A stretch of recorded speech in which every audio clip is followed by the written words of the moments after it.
Cultivating Mindfulness to Support Recovery will be presented by Dr. Libby Robinson.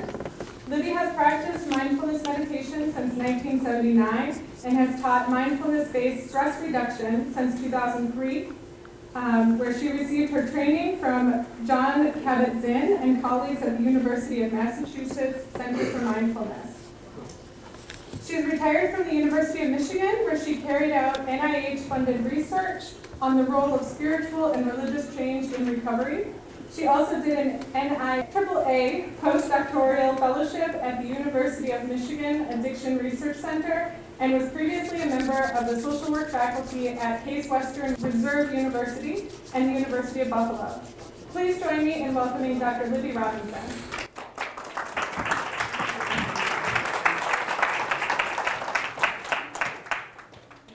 Hi. There's a gizmo here. So I'm Libby Robinson, and I'm going to be teaching you about mindfulness tonight. And it'll be, I would like it to be very interactive. I'll lead us through a little exercise, a little mindfulness practice, and then ask you, what did you notice? What came up in your experience? So something to anticipate. Okay, so what is mindfulness? Mindfulness has become this buzzword. You know, you go into the grocery store and there's an entire Time magazine thing about mindfulness, which when you really look at it is mostly about stress reduction, which is a good thing. And mindfulness is just one part of that, right? But this is Jon Kabat-Zinn's definition of mindfulness. He's the guy who kind of made it, helped spread the word about mindfulness. Mindfulness means paying attention in a particular way, on purpose, so deliberately paying attention in the present moment to this present moment right now, me standing here waving my finger, you sitting there doing whatever you're doing, noticing whatever you're noticing, and non-judgmentally. Ooh, non-judgmentally. Well, but I don't like Libby's coat. I don't like her jacket. I don't like her hair, or whatever, you know. We might notice thoughts like that arising. That's okay. But can we just notice and not get caught up in the judgment? So this was basically what it's about is training our minds to develop greater awareness of the present moment. We tend to live in our heads a lot when you actually pay attention to where your attention is most of the time. We're caught up in thoughts, we're caught up in feelings, we're caught up in stories. You know, this person who did me wrong, this thing that I was doing that went so badly or that went so great. So really, but can we come just to the present moment? Because when you think about it, we can't change the past, right? It's done, it's over. We can't control the future. We would like to, but we can't. We really only have this present moment in which to be, in which to act. So can we learn from the past? Oh, for sure. You know, and our memories about the past may arise in the present moment. And we can go, I could have done that differently. Yeah, right, yeah. Including, in the present moment, physical sensations. You know, I'm noticing how I'm waving my hands. Thoughts, lots of thoughts come up all the time. Feelings, that is emotions, without judging oneself or one's experience, and without holding on to the experience or pushing it away. Oh, this ice cream is so fantastic. I wish I could eat ice cream all the time. We might notice that. We might notice that wanting, but we don't have to act on it, right? We can go, oh, okay, well, this ice cream is good, but what else is going on right now? Okay. So I wanted to jump right in to experiencing mindfulness at this present moment. What do you notice right now, sitting here at this moment? Attendance is good. Attendance, and so noticing the number of people in the room, so we're noticing that. Yep. Noticing breathing, right. Yeah, we're always breathing, and that's a really useful thing to be aware of. Yeah, hearing the ventilation. The ventilation is making a noise, a sound, a fan is going, yeah, so we can, Notice it until now, pardon me? which I did not notice until now. Yeah, right. And then there's lots of things going on in the present moment that we don't notice. Other things? What else do you notice about this moment right here, right now? What if I ask you, what physical sensations are you noticing right now? Comfortable, You're comfortable? nice seat. Nice seat? Good temperature? I think it's warm. You should think it's warm, which is fine. We're all different, you know. Some people are cool. What about your feet? Do you notice that your feet on the floor? Or maybe your feet don't quite touch the floor if you have short legs like me, you know? Or there's the sensation of our butts in the chair, right? That's a pretty noticeable sensation if we bother to notice it, right? And noticing our backs against the back of the chair. Maybe, where's your elbow? Are your elbows on the arms of the chair? Or are they just sort of hanging out there? You can just notice that. So there's a lot going on in the present moment that we don't tend to notice very much. Have you ever been in a room where there was a clock ticking? Yes. And maybe we really noticed it and it was really irritating, but maybe we didn't notice it very much. And part of the time we noticed it and part of the time we didn't. So a lot of things in the present moment are like that. We can notice the breath and then we can not notice the breath. Okay, so it turns out that although there's all this stuff about mindfulness and how important it is and how useful it is for us as human beings, excuse me, I ate that banana bread too fast. Just noticing. Mindfulness is not a rare or unusual state. You know, think about those cold days we had in February. You walked out of the house and wham, right there in your face, right? And very noticeable. And, pardon me? This morning? Yes, this morning you opened up the windows or the blinds and it was like, oh no, right? So we can notice that. But that moment when you really notice the sensation of the cold on your face, that was a moment of mindfulness. And then, of course, what happens? We start getting pissed off about how cold it is and how it's, I didn't wear the right jacket and I should have worn my big scarf. And, all these other thoughts come up or whatever. So we can just notice that. Or, if you're sitting on the beach, sitting on Lake Michigan or maybe Lake Huron, and just feeling the sun on your face. And that's the main thing that you're aware of at that moment. Just noticing the sun on your face. Or walking in a park. All right? So what's rare is sustained mindfulness. It turns out to be hard to do. Sustained cultivation of mindfulness is associated with a whole range of mental and physical health benefits, which I'll tell you about some, but I really want to make this presentation about experiencing mindfulness and giving you a taste of what this is like and how you can cultivate it. So as we sit here together, let me read this from here. As we sit here together for the next hour or so, notice as best you can this present moment.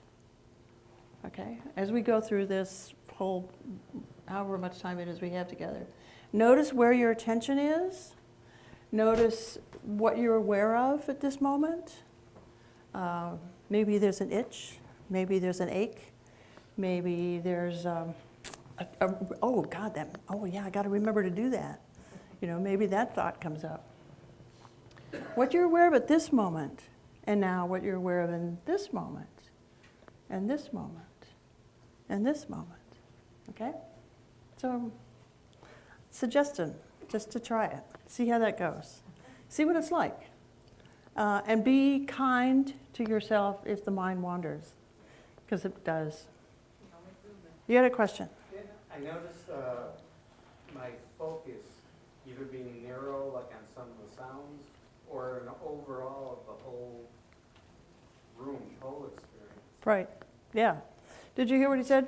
You can notice that your attention is very narrow, or you might notice that your attention is very wide, you know, focusing, say, just on the sound of the fan, or maybe we're aware of the whole experience of sitting here in this auditorium with all these people. Yeah, right. And we can do that with a whole lot of, we can notice that in a lot of other situations too, besides sitting here. Okay. So this idea that sustained mindfulness might be good for us isn't new. It didn't come out of Jon Kabat-Zinn's head and, you know, like, oh my God, we didn't know this before. But the ancient Greeks and Romans talked about it. The Emperor Marcus Aurelius, in his memoirs or whatever they're called, talked about it.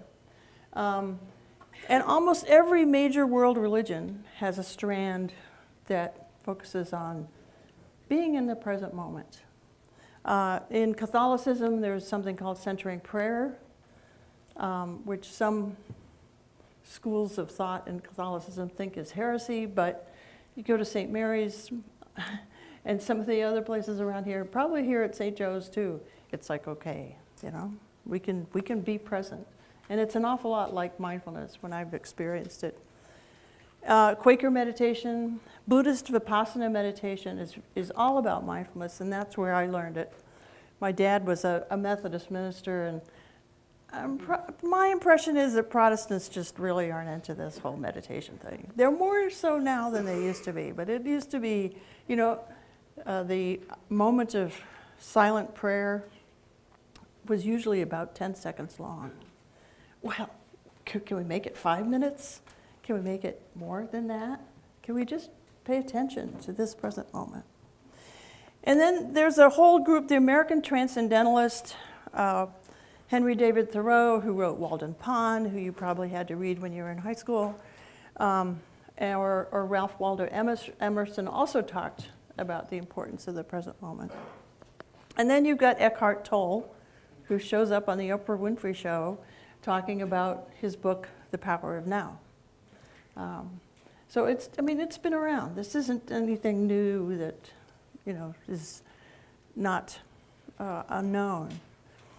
I stick this slide in because I think it's important to emphasize what mindfulness is not. It's not a religion. You don't have to be a believer in anything. Matter of fact, the form of mindfulness I teach is deliberately secular. That is, it's deliberately non-religious. We don't talk about Buddhism. We don't talk about any of the religions. It's not a state of bliss. Being mindful is not, it might lead you to a state of bliss, but probably not, because let's face it, our typical ordinary moments are really pretty ordinary, right? Just this present moment. It's not we're not into trance states, we're not into creating people floating on the ceiling or whatever. That's not what this is about at all. It's the opposite of automatic pilot, where you know how you drive down the road and you meant to go by the grocery store on your way home from work and you just missed it because you were going somewhere else, right? And you forgot about turning off there. And we all do that. As a matter of fact, the whole process of driving is pretty automatic. We rarely think about, what does the steering wheel feel like? Where's my right foot? What is it, you know, how much weight am I putting on the gas or on the brake, whatever? Where is my left foot? Just noticing those things. We ordinarily don't pay attention to it. It's not an empty mind. This is in here more because there's some schools of meditation that talk about emptying the mind. That's not what we're about at all. Matter of fact, what we notice is that the mind is very agitated and fretful and scared, maybe. We can notice that, you know. It's not something to harass yourself about. Somebody wrote an article in the New York Times about how angry she was at these people who kept talking about mindful parenting because she felt like it was just another thing to beat yourself up about. No. That's against the the whole intention with mindfulness is that we be as mindful as we can in this present moment. And sometimes it's really hard. You know, when your kid is having a meltdown in the middle of Walmart, it's hard to maintain your cool, right? So it's okay. Just being with compassion and loving kindness toward oneself is extremely important. It's a fundamental principle of fostering mindfulness, is being kind to yourself and doing this as best you can, not harassing yourself about that moment of mindfulness where you zipped past the grocery store that you were going to stop at. It's not a cure for whatever ails you. It's not going to cure cancer or heart disease. It might make it better. It might make it, maybe you'll be able to cut back on some medications. Maybe things will go a little better than they otherwise would. You will probably make better decisions. That's my hypothesis. But it's not going to like make it all go away and everything is hunky-dory. And just the way it was before, right? It's not a quick fix at all. And it's not passivity. This was one of my dad's big beefs with meditation. Oh, you're just sitting around doing nothing. Okay. I don't think so, Dad, but...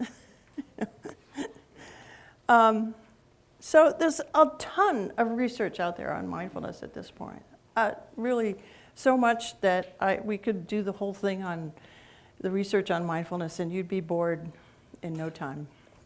Because it goes on and on and on. And they've even now started to do brain scans of people before and after mindfulness training. And there are parts of the brain that change over the course of just an 8-week mindfulness course, which is amazing to me that our brains are that responsive to this kind of training. But we see reductions in depression and in anxiety, in eating disorders, stress, reports of how stressed out you are, that kind of thing, and pain, physical pain. It's not that the pain is like magically gone, it's more that how I think about the pain has shifted, and it no longer runs the show quite as much. We also see increased immunological response, so people who are in a mindfulness training class will report a higher response to a vaccine, say the flu vaccine, than people who aren't in a mindfulness class. I found decreased cortisol levels. That's one of the stress hormones. I found decreased levels of cortisol in my group of alcoholics with who I taught mindfulness-based stress reduction to after the 8-week class. And reduced blood pressure as well, which is a good thing. So it also reports of increased psychological well-being, which is a little bit vague from a researchy standpoint. Well, what does that mean anyway?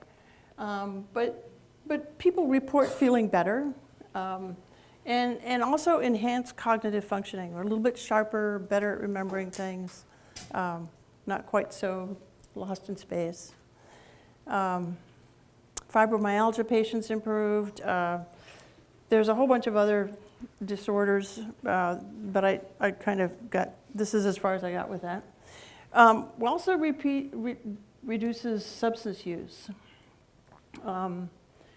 Less drinking, less smoking, less use of alcohol, of drugs, and that kind of thing. And the interesting thing to me, being a bit of a skeptic myself, is that these changes appear to persist. If you stop taking your antidepressant, it's like no longer works, right? It's gone. But if you're using mindfulness as a way to manage with your depression, those changes that you've made persist over time for as much as 3 years. That's as far as the research has gone. That doesn't mean that the effects are over after 3 years. My theory is that what's happened there is that we've learned something. We've learned a different way of operating, and that what we've learned there sticks with us. Okay. Feel free to have questions. So that persistence, is that true even if they no longer do their meditation sessions on a regular basis? Yeah, I think so. I think the changes that occur with mindfulness, some of them can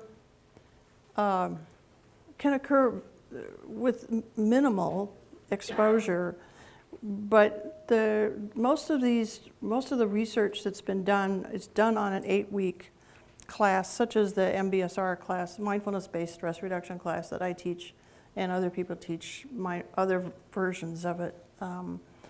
And sometimes, I had somebody who came to 2 sessions of my class, and she has all these awful physical problems and had to drop out. And yet, every time I am in touch with her, she says, "Oh, I learned so much from your class. It was really great." I don't know what she got out of just 2 sessions, But sometimes something clicks, for people. But the research projects generally are looking at people who've meditated for maybe 20 minutes a day. That's typical numbers that they give in their research reports. Yeah. Are we then restructuring our brain's thinking process or feeling process? It's awareness. It's about awareness. Awareness of. Yeah. Right. Yeah. What's happened is that we've shifted our sense of awareness. And we've got a lot of cognitive abilities up here, thinking being one of them, and the one that we probably use the most. But awareness, we really don't cultivate awareness very much in this culture at this time. And what happens when we cultivate non-judgmental awareness? Non-judgmental. But wait a minute. This apple is rotten. You expect me not to judge this apple? No. But there's a difference between discerning that this is a rotten apple and judging it as terrible, and I made a big mistake buying this apple, and it's that grocery store, and I'm never going back there again, and it's all their fault, and my husband picked out this apple, and it's all his fault, and you know how it goes. We start piling on, and next thing you know, this poor little innocent rotten apple is getting all kinds of flack. It's a rotten apple. But there's still use for it. Oh, for a rotten apple? Yes. Oh, sure, compost, right? Or were you thinking of something else? Or the birds. Or the birds, right, Something right, like the birds, right, yeah. Yeah. Yeah, but I'm trying to make this distinction between discernment and judgment. And judgment, to me, always has this flavor of being personal, I'm judging myself, I'm judging you, I'm judging another person. So can we drop that? And it's going to happen, right? Because we do it a lot, and it's kind of a habit. Talk about automatic pilot. But what happens if we notice we're judging and we let it go? And we notice we're judging and we let it go. We don't hold on to the judging. It can shift if we don't judge ourselves. When That- does this start in our culture? Our young children, when does it start, the judgments? I couldn't tell you that. I haven't studied that issue. She wanted to know when judgment starts. I don't know. Good question. Okay. Any other questions before we go on? Okay, well, since we're talking about age, is Yes. there an age where teaching mindfulness works and when it's too young? Well, actually, Richie Davidson, who's at University of Wisconsin, is teaching it to preschoolers. And I know there are people here in Ann Arbor who teach it to elementary school kids and to teenagers. So it can be done. You have to adapt it, of course, and do a lot more metaphors and you know, in short little meditations, short little experiences. I know in my district, we start that at the preschool level. Uh-huh, right, A teeny bit at a time. right. Just simply being aware. Okay. So this is some ideas that come from a couple of researchers and their whole group. It's a whole bunch of people who wrote this article on why does it work? How does it work? What happens?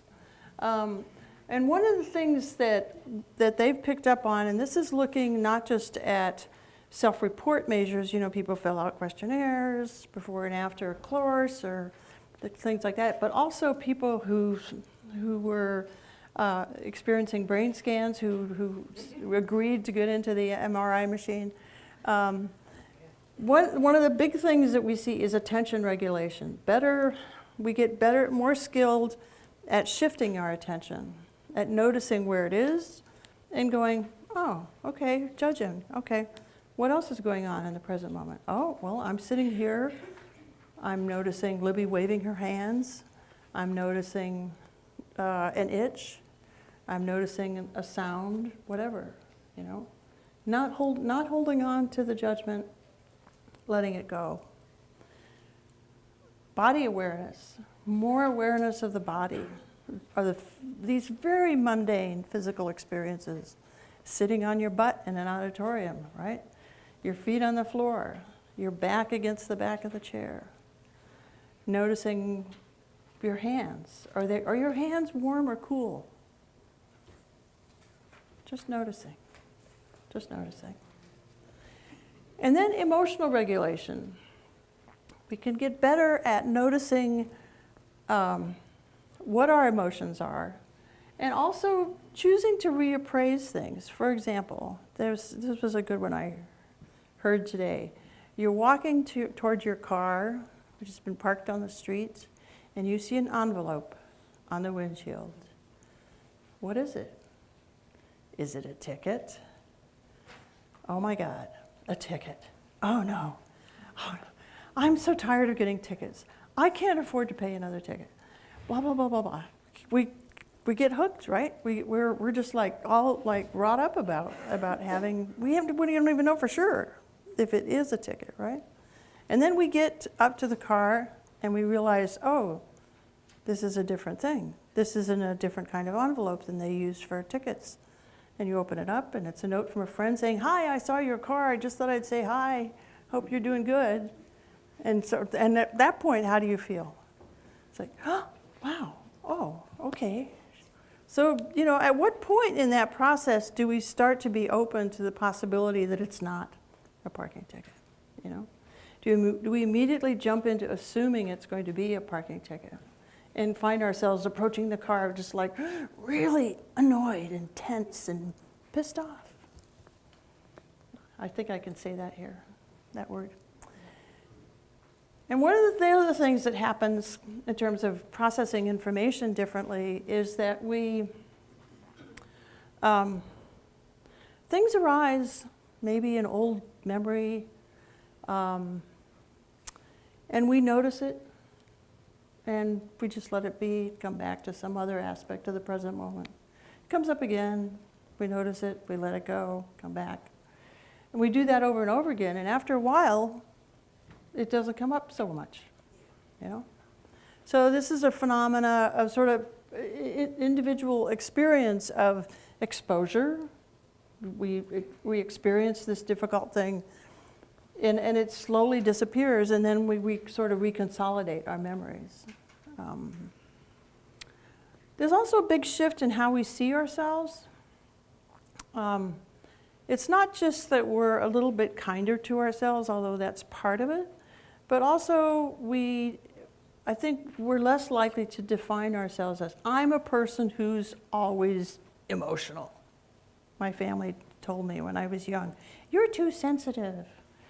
Well, I don't think I'm too sensitive. I think at that time, maybe I was sensitive, but I don't need to like plaster this label on myself for the rest of my life, right? I can choose to go, sometimes I am, sometimes I'm not, you know? So these kind of mental labels that we've got for ourselves can be a little bit looser And we don't need to be quite so attached to them as maybe we've been in the past. The other thing that's changed is greater compassion toward oneself and also toward other people. Ram Dass has this great quote, "We're all just walking each other home." Can we bring that kind of, that sense? You know, we're all just walking each other home. We're not trying to dump on each other. We're not trying to be mean. They're not after us. I'm not after you. You know, can we be kind toward ourselves and toward other people? And cultivate, and that's a quality that you can cultivate. Just like you can cultivate gratitude. You've probably heard about how important it is to cultivate gratitude. You probably heard in AA meetings about how important it is to cultivate forgiveness. Yeah.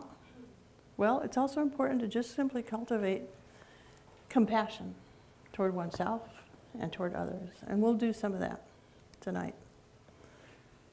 It's not a magic bullet. Practicing mindfulness takes practice and patience and persistence. I think the benefits are huge.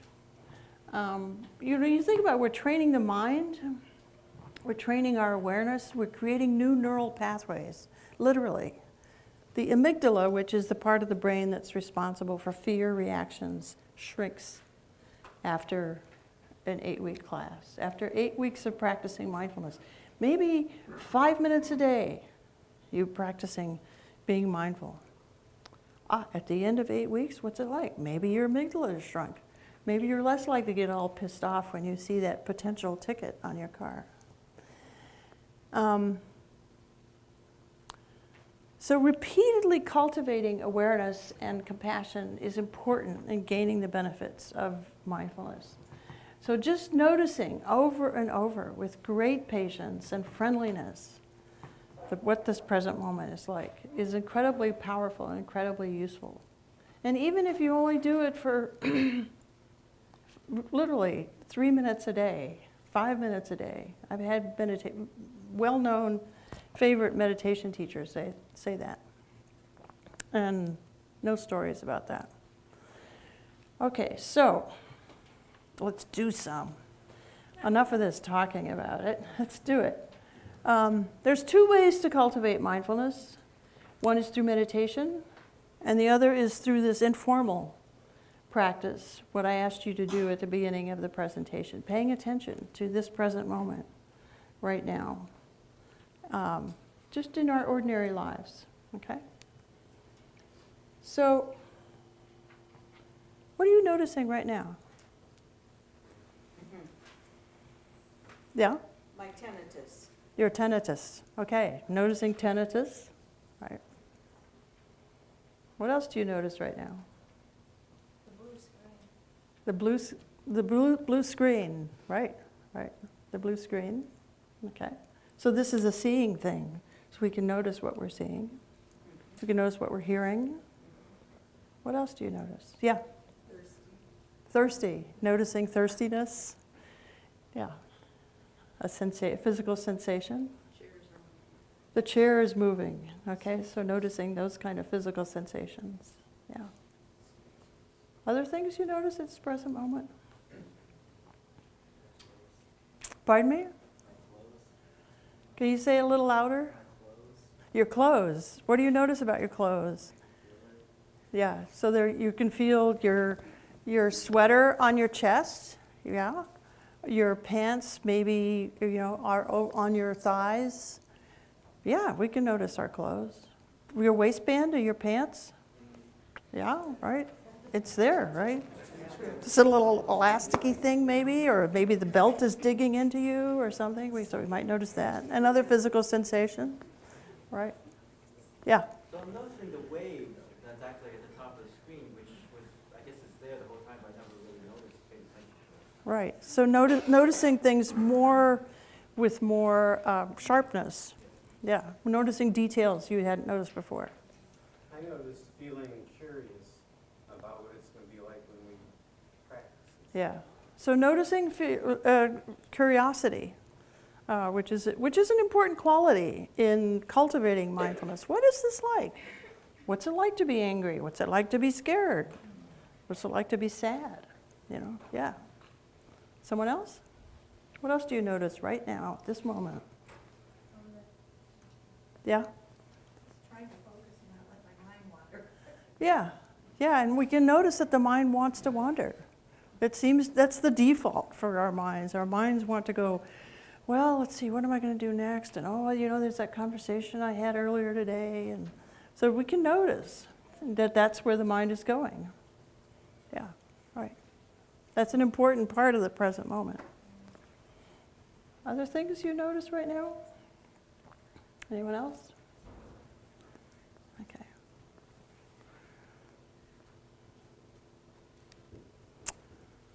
So here's some ordinary experiences that we might bring mindfulness to. You know, eating. First thing we do in one of our classes is we eat. But you get like one grape to eat, and we take about 20 minutes to eat it. Not really. It's more like 10. But really, what is this thing? You know, it's round. It kind of gives a bit. It's maybe a little sticky. Is it what color is it? You know, is it a solid color? Is the color different from this side to that side? There's a little dimple in it where the stem was. And we can notice how it feels. Does it smell? Does it have a sound? And then you can put it in your mouth and just let it sit there for a bit and notice what that's like. Oh, it's huge. Whatever, we're just noticing. And then we can notice what happens when you bite into it. Wow, you know, there's all this liquid that comes out and all this flavor comes out. Oh, and then there's this skin floating around. So there's a lot going on. Can we notice those things? And eating can be really kind of fun when you do it that way, but you might not want to do it in a social setting. You know, when you're eating with your friends, because they're going to look at you going, what is going on with you?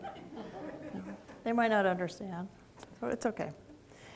Taking a shower, brushing your teeth, 2 minutes, right? It takes you 2 minutes to brush your teeth, more or less. What does your toothpaste taste like? When was the last time you noticed the taste of the toothpaste? Tonight, when you go home and brush your teeth, notice that. And then just notice, is it heavy? Is the toothbrush heavy? Noticing where you start. Do you stick it under the water first and then put the soap, the toothpaste on it? Or do you first put the toothpaste on it and then put it under the water? Or you don't do the water thing at all, you know? I mean, that's okay. So we can just notice what is going on at this moment. What's it like, you know, to brush your teeth? That sensation. All these things, bringing our attention to the immediate physical experience of making the bed, folding the clothes, touching water. One of the other teachers here in town, that's one of her assignments to her class. Every day, notice the sensations of water. We're always touching water, right? What's it like? What is that interesting feeling? Being curious about it. Getting into bed. I initially had getting out of bed, but I never remember to notice that, so I thought I'd spare you. Okay, so let's talk about meditation. Now, meditation is like a huge topic, and there are lots of different kinds of meditation. Mindfulness is only one kind of meditation. This is a definition of meditation that comes from a bunch of psychologists. So it's not about, you know, uniting with the great universe or anything like that. A family of self-regulatory practices that focus on training attention and awareness. Oh, attention and awareness, there it is again. In order to bring mental processes under greater voluntary control. Okay, well, that's not very interesting, is it? So what are the different types of meditations that are out there? There are concentration forms of meditation where we're really interested in just bringing the mind back over and over again to a single object. Think about your grandmother who does rosary beads, right? Back over and over and over again to to moving the beads, to saying the phrase over and over again.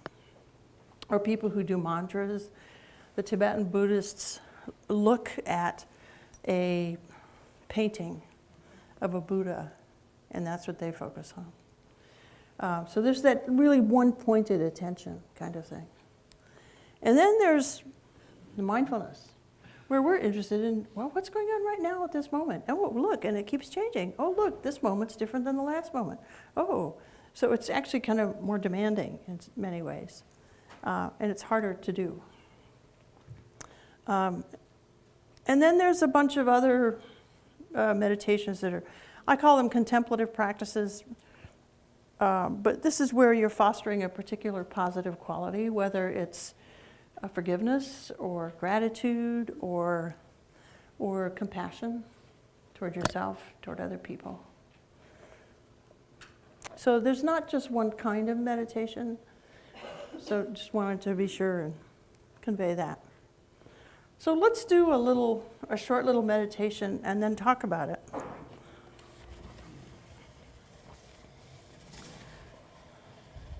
So I'm going to sit here. It's easier for me to do this if I'm sitting, although I can do it standing up. And I'm going to ring the bell once at the beginning of the meditation and then 3 times at the end. And this will be a guided meditation. One of the things that's interesting about these mindfulness-based interventions that have been developed is that they're almost always guided meditations. We're not just going to ring the bell and sit here in silence for 5 minutes and good luck to you, you know. I'm gonna guide you through it, you know, and at some point you're gonna say, Libby, go away, I just want to sit here in silence, and that's fine. That's perfectly fine. Okay. All right. Wait a second here. So one of the things you want to do when you're doing meditation is you want to start out comfortable. So, but at the same time, you want to sit in a posture that's fairly erect but relaxed. So, you know, both feet on the floor. Make sure you're warm. Maybe having your hands in your lap or wherever it's comfortable for you. And in mindfulness, we don't care if your eyes are open or closed. If you are more comfortable with them open, which is fine, let them rest on a neutral spot in front of you. Maybe the back of the seat right in front of you, if you do want to leave your eyes open. And it's fine to leave your eyes open. But we're so easily distracted by visual stimulation that this is a way to just kind of manage that distraction. Okay?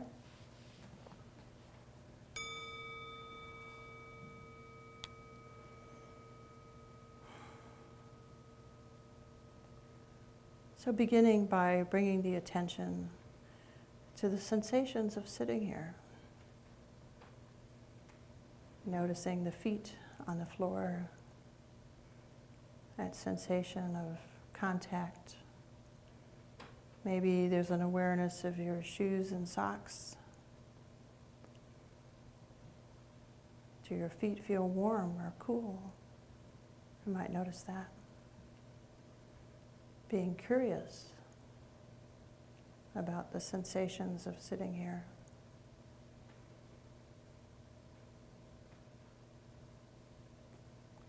And then bringing the attention up the body to the thighs and buttocks sitting on the chair, noticing those sensations, the sensation of gravity, maybe an awareness of your clothes, maybe there are sensations of warmth and coolness. You can notice those.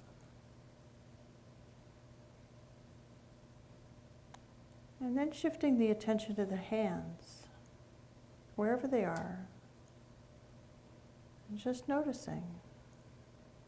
Maybe noticing what they're touching, the sensations of what they're touching. Is it rough? Is it smooth?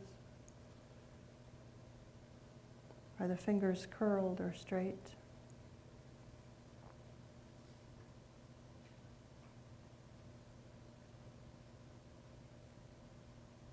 Are the hands warm or cool?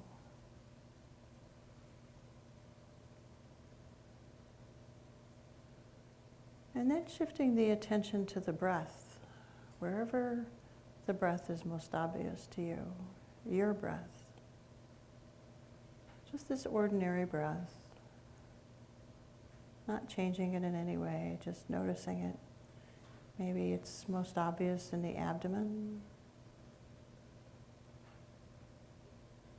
or maybe in the chest, or maybe in the we notice the nostrils. Thank you.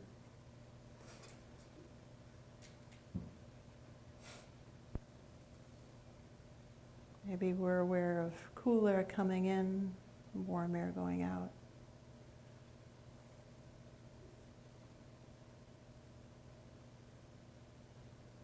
And just noticing the body breathing.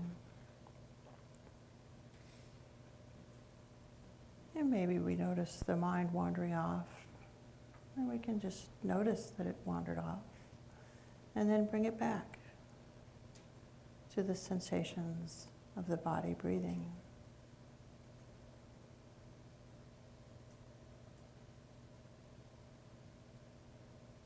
So the sensations of the body breathing are, in this moment, they're always there. But it's kind of like our home base, you know, the attention wanders off, we notice it wandered off, and we bring it back gently.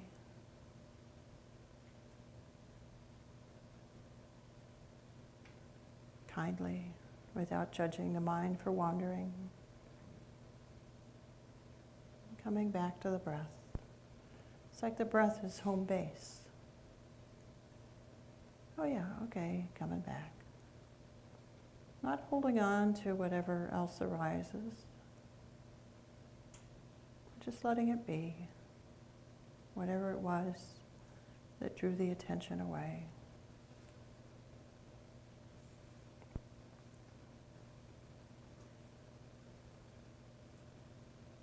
Noticing how the breath is always there. We don't have to do anything and the body breathes.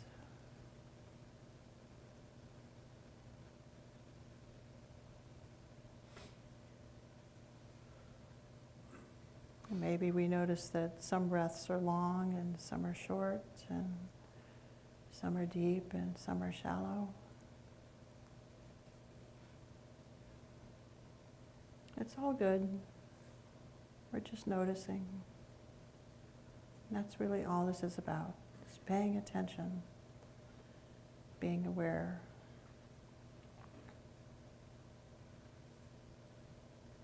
Of this breath.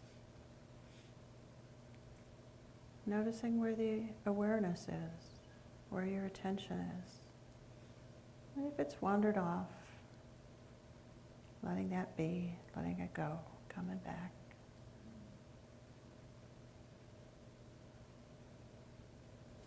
It's a bit like training a puppy. It doesn't want to just sit still, wants to wander around. So we can just notice that, and being gentle, kind to this busy mind of ours, bringing it back to the breath. Back to this inhalation, this exhalation.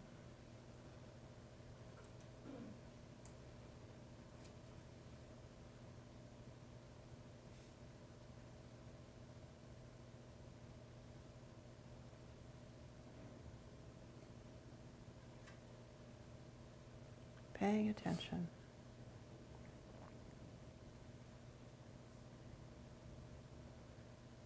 Noticing where the attention is, and bringing it back if it's wandered off. With great gentleness, kindliness, friendliness towards your mind.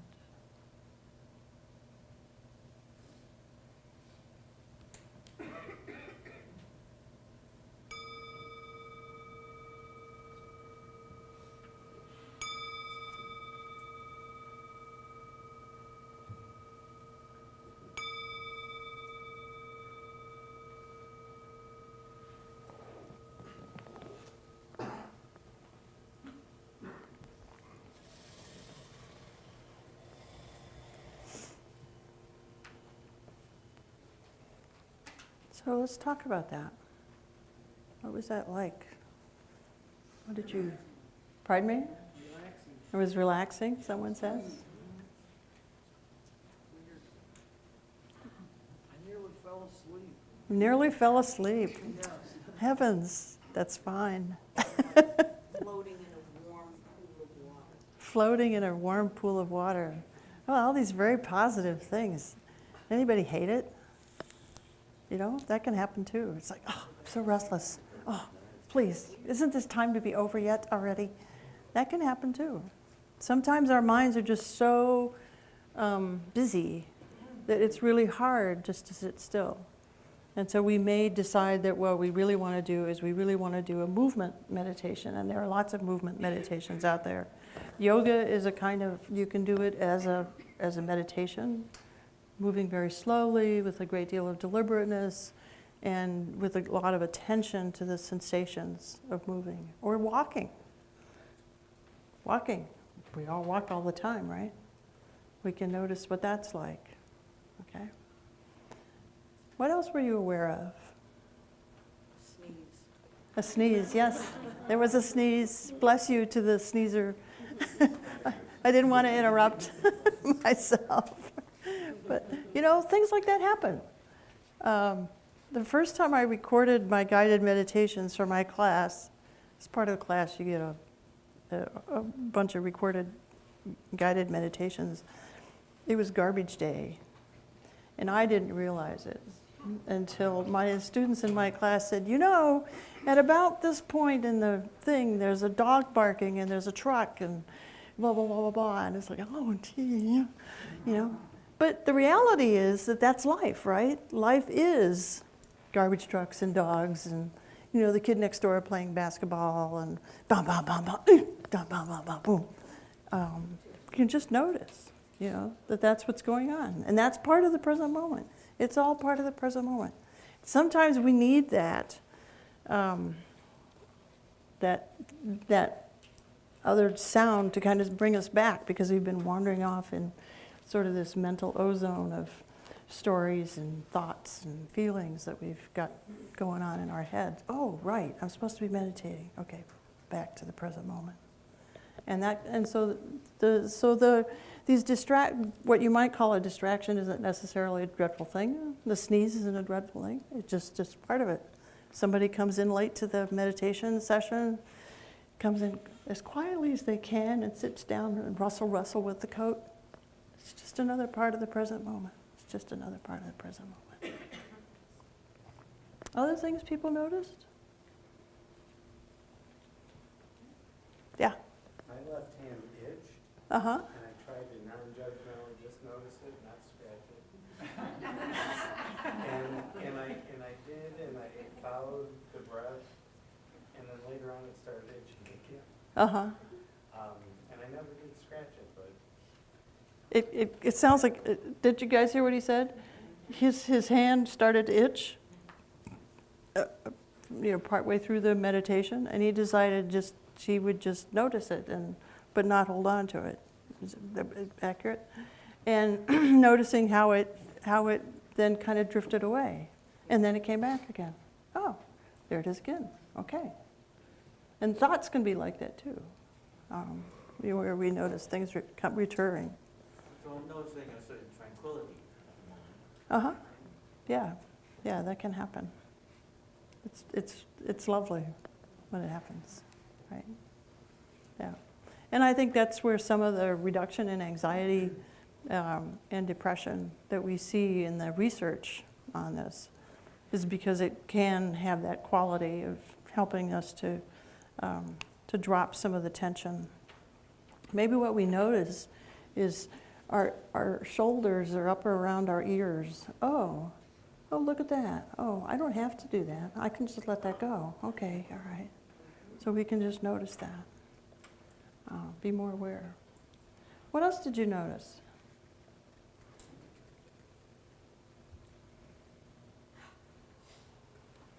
Did the mind wander? Yeah, the mind wanders. It seems to be part of being a human being. Joseph Goldstein, who's a very, very experienced meditator and teacher, was asked at a scientific conference retreat that I was at, do you think the mind is ever quiet? This is a guy who's meditated enormous amounts. And he said, no, I don't think so. You know, it settles down, but no, it's always commenting, you know, and making remarks about what's going on, you know. But do we have to go there? Do we have to follow it? Do we have to be with it? Do we have to follow that line of thought? No, we can just let it go, come back. Just let it go, come back. Not holding on to it. Actually, look, I don't really like the word letting go because it reminds me of my mother. Just let go of that, you know, by which she meant push it away, right? Well, there's another, you know, which is one of the reasons why I often will say letting it be. So just imagine opening up the palm of your hand and letting this thing, whatever it is that's reached out and grabbed you, just letting it float off. And then coming back to the breath. Just letting it float off, coming back. So it doesn't have that quality of pushing it away, but really just letting it be. Okay. So I realize I've only been at this for 5 minutes, but meditation isn't bringing me the peace of mind I was promised. You know, so this, which gets back at this thing about how we need to practice this, you know. And maybe the first time we do it, it's not going to be very peaceful. But maybe the second or third or maybe the 10th time, it is, you know. So being persistent and practicing and being willing to tolerate this fretful mind that arises. Oh, there you are again. Okay, I see you. I'm going back to the breath. Oh, I see you. Okay, letting it go, coming back to the breath. There was a thought I had, but I'll come back. So what else you might notice? You might notice getting hooked by thoughts, feelings. You might notice pushing away thoughts, feelings. I don't want to feel that way. I don't want to think about that. We might notice judgment arising. I don't like this, or I do like this. We might notice that arising. Oh, I'm not very good at this. We might notice some of those kind of thoughts. None of us are very good at it, if that's any consolation. We might notice being curious about our thoughts. Where did that come from? And next thing you know, we're on this, where did that come from train of thought, right?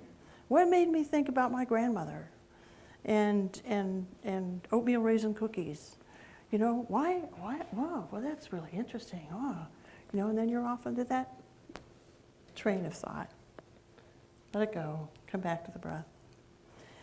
We might become aware of how impermanent so much of our experience is. It arises, it passes away. It arises, it passes away. And some of what arises is so completely, you know, random. You know, I really didn't ask the Pizza Hut commercial jingle to lodge itself in my head for days at a time. But that can happen. We've all experienced that, right? Aren't those called earworms now? Yes. You know, where a piece of music gets stuck in our heads, and that's it. Another thing that you might become aware of is that many of our thoughts are just mental events. They may be true, they may not be true. Not all thoughts are facts, which is a rather radical thing to think about. Not all thoughts are facts. Not all thoughts are true. My thought that my friend doesn't like me anymore because she hasn't called me for 5 weeks, well, that might just be a thought. You know, it might just not, it might not be true. It might be that when I call her up, she goes, oh, I've been thinking about you. Oh, I'm so glad you called. Next thing, you know, wow, okay, great, you know. So not all thoughts are facts. They're just mental events. They come up. Do we hold on to them? No, yes. We might be fortunate and just be aware of just simple awareness of this present moment, just as it is. So this is a useful little diagram because it's so easy for us to get judgmental about ourselves while we're meditating. Oh, I'm so unmindful. It's just disaster. I can't do this. This is the whole process. I'm gonna move, letting you guys back there know. I'm gonna stand in front of the screen, which I was told not to do. So first thing we do is we hold our focus, right? We're on the breath. I'm following the breath. I'm following the breath. And then we lose our focus, right? And we go wandering off in some place. And then we become aware that we've lost our focus. Oh, look. Oh, I went off. And then we come back. Aim your awareness back to your chosen focus point. Okay? So really, the only part of this whole process where we're being unmindful is this one right here. The minute, that moment that you notice the attention had wandered, that's a moment of mindfulness. And it's just as important, maybe more important, than when the attention stays on your chosen focal point, the breath, or whatever it was. This is the important point right here. You become aware. Oh, instead of thinking about breakfast, I could bring my attention back to the breath. Instead of thinking about what I'm going to say in my talk tonight, I could come back to the breath. Okay?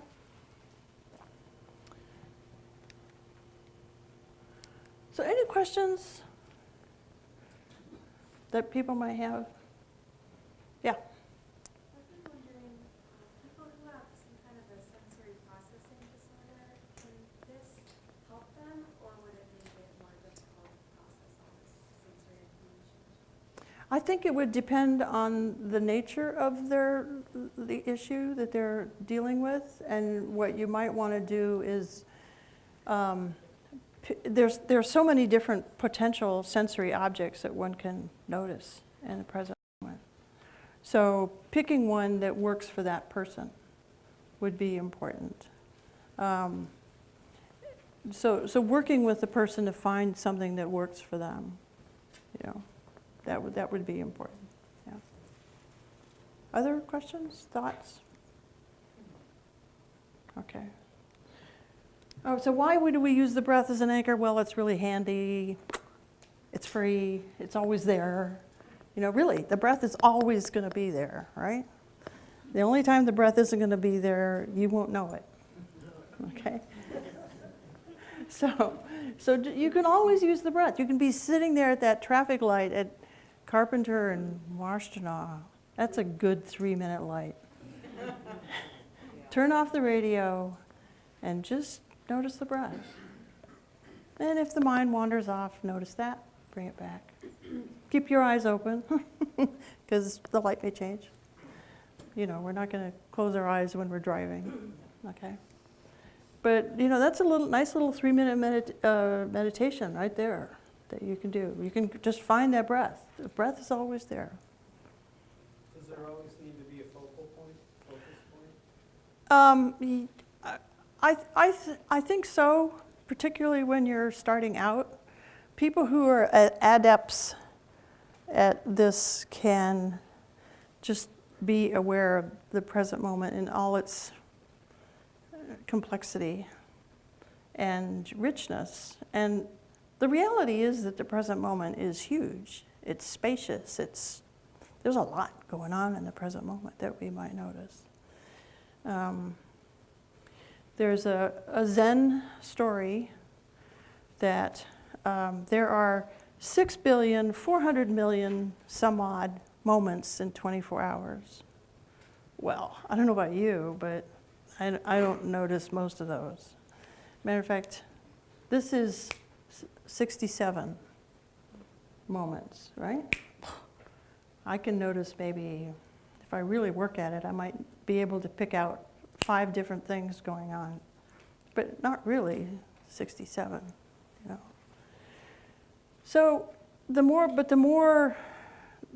reality is that there's just a lot going on in the present moment. And just, so there's a lot that we might notice in the present moment. You might notice the breath, you might notice the sounds, you might notice the sensations of sitting here. You might notice an emotion that's arising for you at this moment. Boredom, restlessness, maybe fear, sadness, whatever. We can just notice. Okay? There's another piece of that. Oh, the rest of the Zen story is that if you do become aware of all 6,400,000,000 moments in 24 hours, you will be enlightened at the end of that 24 hours. I've come nowhere close to this. Matter of fact, it's really important that your goals here in terms of mindfulness practice be modest. 10% happier. 10%, maybe I can be 10% more aware.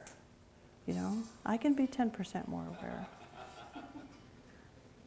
Yeah? Is that relevant? Do you want to share what's going on? I guess not. There's chuckling in the back. Somebody's phone went off. Oh, somebody's phone went off. Okay. All right. So let's work on some cultivating compassion. This is almost always paired with mindfulness practice. It's really important.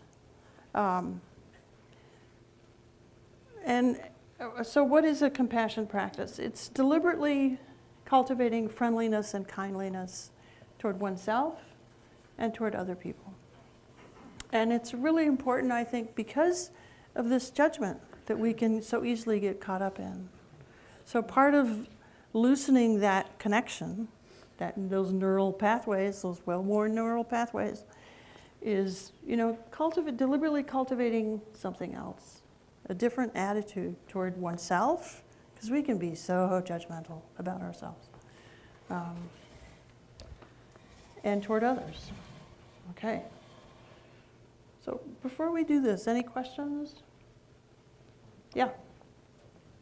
So if you wear hearing aids, is it better to do this with them in or out? I don't know. I have hearing aids, and I haven't tried it with them. No, I must have. I don't think it matters. I don't think it matters. It's just a different thing. It's like doing a walking meditation with your shoes on or with your shoes off. It's just slightly different experience. You may be more with them in. You're probably more attuned to what's going on in the room or outside. Yeah? Yeah, with my aids in, I found that it broke my focus. Uh-huh. I'm turning inward and being quiet, and still and focused. Right. On the breathing. Yeah. Very still, just, like Yeah. floating. So you can experiment with all of this. All of this is it's sort of like and I don't want to say an experiment on yourself, but it's an exploration. Well, what's it like if I do it this way? What's it like if I do it that way? What's it like to eat a piece of banana bread rather fast out in the lobby? And it sits there in my stomach like a great big lump. What's that like? What's it like to walk, do a walking meditation in my bare feet versus my stocking feet versus my boots? We can play around with it. And sometimes we can notice that we're doing that because we're bored. But that's fine. We can notice what boredom is like. Being curious about boredom. Where do you feel boredom in the body? When boredom arises, what does the mind want to do? Oh, it wants to come up with exciting things to think about. Okay, we can notice that. We can notice the mind wanting to run off and distract itself. We can notice that. Okay. Before we move on, Yes. last meditation, and you said, notice our hands. Yeah. So what I felt was tingling, Mhm. which I've never felt before. So I thought, could I use something like that to get rid of a chronic pain that I have? Can I mindfulness to get rid of this pain? I think what happens when we use mindfulness to work with pain, and I'm phrasing it that way deliberately, it's not like the pain is going to be gone completely, but it's more like we're more aware of what else is going on in the present moment besides the pain. Or we may be more aware that the pain comes and goes, and things like that. And one of the first part of that meditation where we went through the body is a teeny tiny version of the body scan, which is something you can find on the web. You can find Jon Kabat-Zinn leading a body scan. And that's been very helpful for people who are suffering with chronic pain. Because you don't just notice, oh, my low back, oh God, it's so hot, oh it hurts. You're noticing that. But we all then the voice says, okay, and now moving up the back to your shoulder blades, and you're going, oh, my shoulder blades don't hurt. It's my back that hurts, But nevertheless, we're becoming better at shifting the attention, acknowledging the pain, and then shifting the attention. Like we acknowledged the fact that the mind wandered, and then we shifted the attention back to the breath. Thanks, that's very helpful. Good. Great. Okay. Any other questions? Yeah. Can you use music as an anchor? Jon Kabat-Zinn doesn't recommend it, but I know people who do. The thing about music is that it induces a certain mood as compared to whatever's going on in the mind on its own. And then I agree with Jon on this issue that part of what we're doing here is we're getting to know the mind. We're getting to know the nature of our thoughts and where it goes. And if the music is guiding my thoughts, then I'm not going to be as acquainted with it. On the other hand, if I'm really distressed and I'm frazzled, maybe some soothing music is just what I need right now. And that would be part of taking care of oneself. And being aware that that's the decision I have made because that's where I'm at right now, at this moment. Yeah. There are very few absolutes, although some people might argue with me about that. Okay, so let's do this, the cultivating compassion. So once again, sitting in your meditation posture. This is a meditation. Sitting fairly square in your chair, your hands comfortable wherever they are. Your eyes open or closed, whichever you prefer.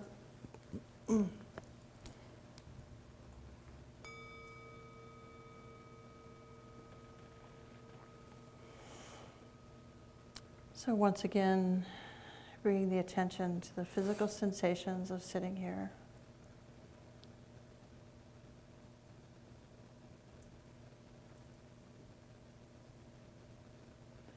And then shifting the attention to the breath.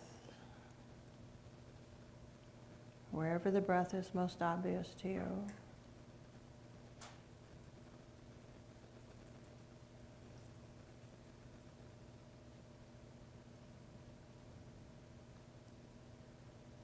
And now bring to mind an image of yourself.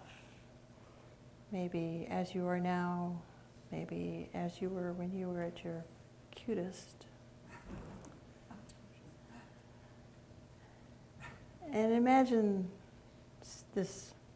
you're standing in front of you and begin to send to yourself wishes for your well-being and happiness. With great friendliness, kindliness, just like you would bring to a friend or to the person in your life that you care about the most. Maybe using a phrase such as, may you be happy, deeply, truly happy, and contented. May you be well in body, mind, and spirit. May you be safe from all harm. May you live with ease. Again and again, with each breath, sending these wishes to yourself. May I be happy. May I be well. May I be safe. May I live with ease. You can use other phrases if you prefer, maybe that are more meaningful to you. But let them be short and general and without any qualifications. Maybe, may I be wise. May I be strong. May I be clear. May I be free of suffering. May I be at peace.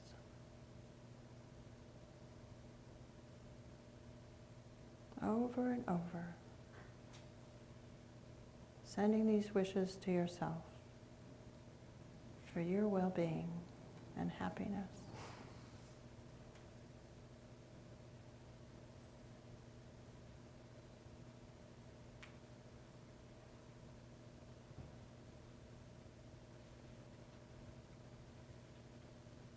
May I be happy. May I be well. May I be safe. May I live with ease.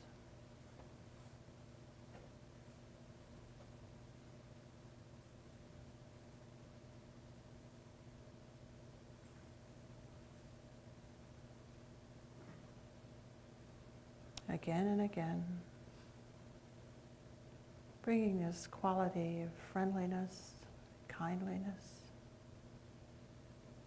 to sending these wishes to yourself.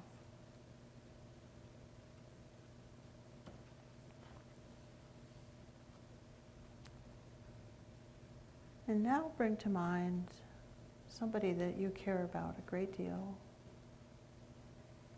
Maybe a family member or a good friend. And imagine placing this person in front of you and sending them wishes for their well-being and happiness. May you be happy, deeply, truly happy. May you be well in body, mind, and spirit. May you be safe from all harm. May you live with ease.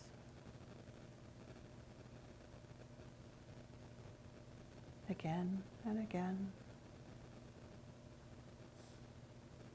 sending these wishes to this person that you care about so much.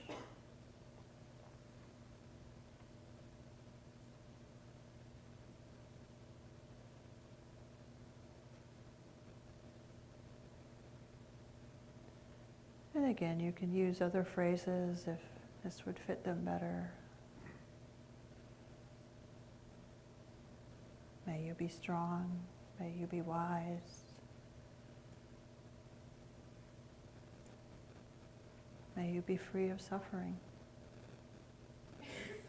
May you be at peace.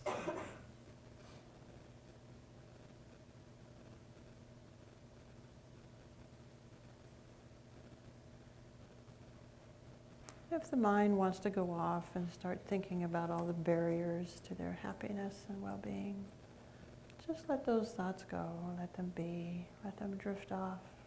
Come back to the phrases, to the image of this person in front of you,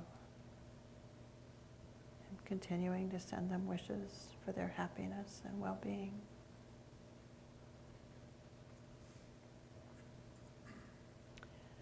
And now bring to mind somebody that you don't know very well. Maybe somebody that you see around in your work or school or the grocery store, the mailman. Pick such a person. place them in front of you and send them these same wishes. May you be happy. May you be well. May you be safe. May you live with ease. Again and again, sending these wishes to this person whose story you don't even know.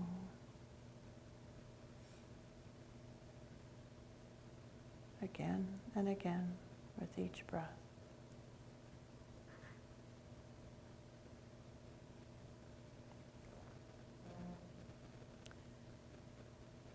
And now bring to mind everybody in this room, those you know, those you don't know.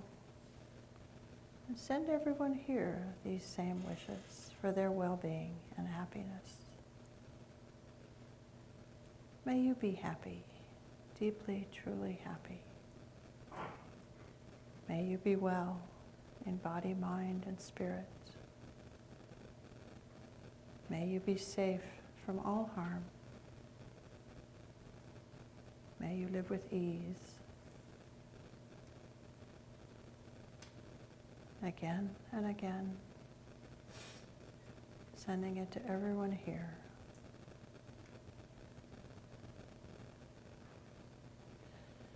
And now imagine being able to send these same wishes out the doors, throughout St. Joe's, throughout Ypsilanti and Ann Arbor, throughout the county, to all the men, all the women, all the children. Sending it further and further throughout the entire world. May all beings be happy. May all beings be at peace.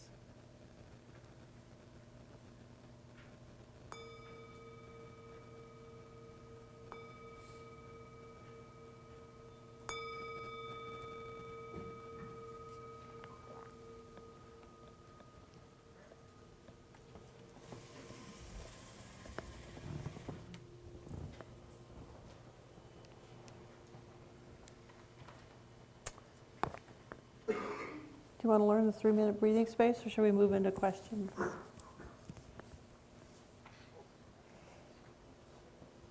Well, what's the 3-minute breathing space, Libby? We could do that. We have 3 minutes. Just have 3 minutes. Okay, so once again, sitting in your meditation posture. And initially just noticing whatever you notice at this moment. Maybe an awareness of the physical sensations of sitting here. Maybe an awareness of sounds. Maybe an awareness of your thoughts. And maybe some emotions. Just noticing whatever there is to notice. And then shifting the attention to the breath. And noticing the breath. Noticing the sensations of the body breathing right now, at this moment.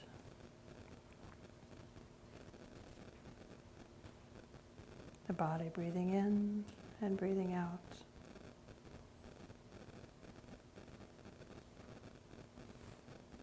And then shifting the attention once again to broaden it to include any physical sensations that your body is experiencing right now.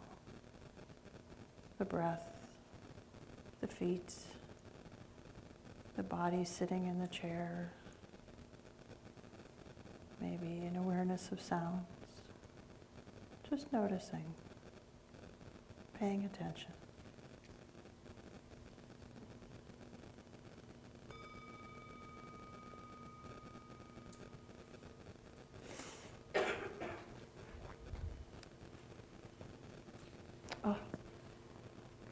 So what does this have to do with substance abuse? Oh, this is all really cute, Libby, but really, awareness, choice, and compassion. So we become aware of cravings before they snatch us up, before we get caught by them. Oh, whoa, look at that. Really wanting. Oh, okay, all right. Maybe I'll shift my attention. Maybe I'll call my sponsor. Maybe I'll go to a meeting. But we can move on it sooner than otherwise. We can notice, the fault thing, the pain, hunger, anger, loneliness, tiredness thing. We can notice that sooner and choosing more constructive ways to cope with them when they arise. Because they are going to arise, right? This is life. We do get tired. We do get hungry. We do get lonesome. Those things happen. We can also choose to look at things differently. We can give ourselves another chance to kind of evaluate a situation and say, well, maybe my first reaction was a reaction. And maybe I can, wait and see if that first reaction is accurate or not. We can choose to not act on any destructive inclinations that arise. Taking care of ourselves, which gets back to the whole thing about cultivating compassion toward ourselves and toward other people. Taking care of ourselves, nurturing ourselves. If we train ourselves to reach for a snack or pick up the phone to text message whenever we feel frightened or bored or angry or sad, this is definitely training. We're training our minds, right? The next time we feel uncomfortable, we'll also tend to reach for some comfort outside ourselves, eventually establishing a deeply ingrained habit, another brick in the wall of our mental prison. So each time we don't respond, every time we don't go for the chocolate bar that we've stashed in our drawer at work, or the ice cream pint that's in the fridge, or whatever, you fill in the blanks for what it is that's trapped you. And so we can just notice that every time we don't, we loosen the bonds of that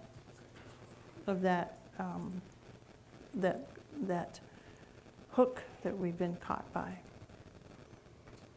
So we're running out of time, but I did want to show you, I talked about this, but you can see how these kinds of things that play a role in addiction can be helped by cultivating mindfulness. And so we end up with increases in acceptance and acting with awareness and bodily sensations. We know ourselves better, and we're less likely to say, oh, sure, that's fine, when it's really not fine. Or, really responding in a more genuine way to what's going on in our lives. So there's, in your handouts, there's some information on resources for learning mindfulness. There's a whole bunch of drop-ins around town. The refuge recovery meetings, they always start, I understand, with a 20-minute meditation. Local Buddhist groups, books, practice. 5 minutes a day. Do a practice you like. They've done research. People are more likely to meditate if they're doing a meditation they like. Imagine that. What a radical thought. So just remembering that you're creating new neural pathways every time that you practice. That every time you notice this moment. Okay. Weave your parachute. Weave your parachute, yeah. Each time you meditate, you're weaving the parachute that you're going to need when you're going to have to jump out of the plane, right? It's going to be there because every time you've meditated, you've woven another piece of the parachute. It's one of Jon Kabat-Zinn's metaphors. Okay, thank you.